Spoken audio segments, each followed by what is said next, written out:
একটা ছোট্ট পুকুর ছিল। সেই পুকুরে থাকতো এক ব্যাঙ, নাম তার টুকু। টুকু নিজেকে খুব বড় রাজা মনে করত। সে প্রতিদিন বলতো, এই পুকুরে আমি সবচেয়ে স্মার্ট, সবচেয়ে সুন্দর। একদিন টুকু কোথা থেকে একটা ভাঙা আয়না পেয়ে গেল। আয়নায় নিজের মুখ দেখে সে তো অবাক। বাবারে বাবা, আমি তো সত্যিই রাজা হওয়ার মতো দেখতে। এই কথা শুনে পাশের মাছ, কচ্ছপ আর হাঁস সবাই হেসে লুটোপুটি। হাঁস বলল, রাজা হলে আগে সাঁতার ঠিক করে শিখো। কিন্তু টুকু শুনবে না। সে মাথায় পাতার মুকুট পরে ঘোষণা দিল, আজ থেকে আমি ব্যাঙ রাজা।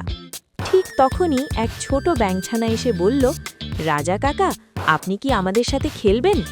টুকু থেমে গেল। সে আয়নার দিকে তাকালো, আবার ব্যাঙছানার দিকে তাকালো। হঠাৎ সে হেসে ফেলল, মুকুট খুলে বলল, থাক, রাজা না হয় আজ ছুটি নিল।